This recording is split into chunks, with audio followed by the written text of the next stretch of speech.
And I could see Zach Ryder, who's one of my other friends, was thinking like, what the Brandy knows, and my mom knows, he didn't want to do a tag team with my brother and I because he knew they're both two selfish brats and they're just gonna fight and talk behind each other's backs, and he knew that it was going that way. So this event that has all this like love and this wonderful moment, I try not to really say anything about it anymore because I like how you guys remember it better than how I remember it, because I remember coming out to somebody else's music, even though it was someone of an absolutely legendary status. I remember the next day, you and your brother are going to be together, and that's kind of like my worst fear. I remember it differently, but when people tell me how I love that moment, and that's all that matters. It's not, you're paying the money. I'm not, it definitely matters what the performer feels and stuff, but I was glad people got something out of it. And you mentioned his belt. And Brandy knows this, he was specifically told, do not take off your belt.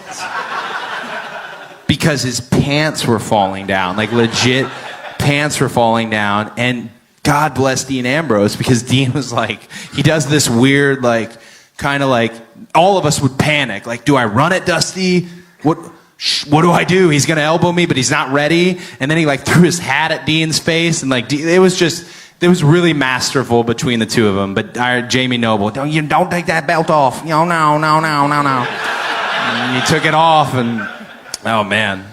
I got a great Dusty pants story. The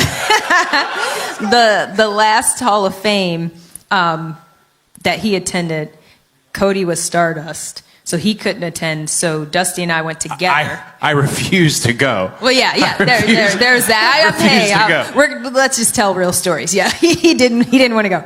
So you said to me, make sure my dad walks out there. Make sure he does the full walk, because unbeknownst to us, he really wasn't feeling well then.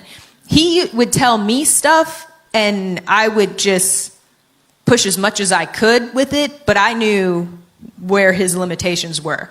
I knew I could get him to fully participate in the Hall of Fame with a hell of a lot of pushback. So that was kind of the first moment that he was snippy with me, because I remember the photographer asked, hey, Dusty, can you get up and take pictures, with your daughter-in-law? And he said, no. And then he looked over and saw my face, and he goes, yeah, sure, okay. And he got up and came over, and I kept saying to him the whole time, Dusty, please for me, this would be so important to me. Like, can we walk together out there? That would make me so happy. And then when Michael Cole said, hey, we got to do this live interview on the network, he was like, no, And I was like, Dusty, this is my first time to be on the network not interviewing somebody, so do it for me. Please come up here with me. And he's like, okay. But right before we went to walk out on the carpet, his pants started falling down because he wouldn't wear his belt. And your mom was walking behind him, and she said, hey, hun, your pants are falling down. And he said, I don't give a. And she said, okay, and just let him walk out there. So as we walked, I just kept checking to make sure he wasn't just suddenly with them on his ankles, because that would have been a moment. But he made it. He made it. They didn't fall. He would have made it work. It's so funny. You mentioned my mom. When he did the stuff with Battleground and the build-up and the promo with Stephanie and all that, he was 67 years old, I think. And he was an older man, and he'd come home and ask my mom. I'm going to tell you about my mom here in a second. Some of you might already know about my mom. So he'd ask about how'd I look. Well, you look old. You can get a tan. And then she'd like grab his neck and be like, you got this like this turkey neck thing here. Maybe higher shirts, and just, whew, like you could see him just deflate inside. Like, shouldn't have asked you. But anyways, have you guys seen the movie Despicable Me? Have you seen the movie? All right, at the beginning, man, Gru, he builds these rockets, and his mom just just thinks everything, just nothing of it, just whatever. That woman is my mother. Nothing can pop her in wrestling, and if you do, you are absolutely something special. She was nicknamed Stern-Faced Lady by somebody watching the network because they said, who was sitting next to Stern-Faced Lady? It was me. Yeah, Brandy Rhodes sitting next to Stern-Faced Lady because she sits like this.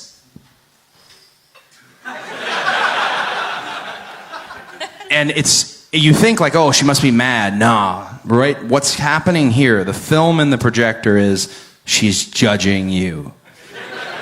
And she's judging you just real hard. We go to do the big statue unveiling of the Dusty Rhodes statue. And Brandy's family is there, my whole extended family, people who pretend to be in my family. Kevin Owens was randomly Kevin Owens, who I love dearly, is randomly in the ring. And I could see Zack Ryder, who's one of my other friends, was thinking like, what the like, what? Anyway, so Dustin and I pulled the sheet off, and I had already seen the statue, and I was impressed with it, and I was honored by it. There was the 4th statue at the time, and it's just emotional. We pull it off, and we're looking at it, and see some fans crying, and I'm welling up with tears, and I'm so glad that my mom was not that close to the microphone, because you can hear her. I could hear her from like. And some people heard her. You just hear her go, That don't look nothing like him. So now this emotional moment is totally fake. I'm just like cry. I wanted to be like, hey mom, pretend here, okay? Like the fans want it, like pretend. And after this terrible statue unveiling where she just stared at it in judgment of the photo they chose to use for the mold. She goes backstage, and they're waiting to let the next access session in, and she's just staring at it. Just staring. And there's like a photographer who wanted to take her picture, thinking, oh, this is a good moment. But you could see like he was scared of her too, like, oh, no, I won't. And then finally she just like came up and gave it a little pat, and that's big. That's big from my mom. I thought for All In, for StarCast, I told Conrad and his whole staff at StarCast, I said, my mother's coming. My mother is coming. She needs to have her key right away. Make sure the person who gives her her key is friendly. Make sure she gets swag, lots of swag. If you don't give her free oh, well, at WrestleMania, I got like 3 hats. I didn't get nothing. If you don't give her the stuff, it has to be a suite. Give her a suite. So they're just lined up for her. And here comes Queen of England into the room. And like, the fans are having a good time. And even when she walks by, these fans, I notice, who are like kind of wrestling, like literally like lean back as she walks by. She's like 4 feet tall. It doesn't make any sense.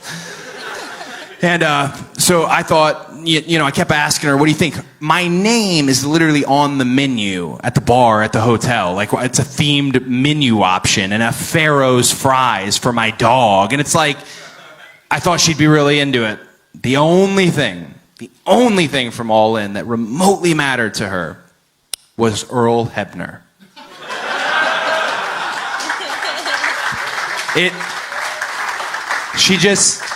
She saw Earl,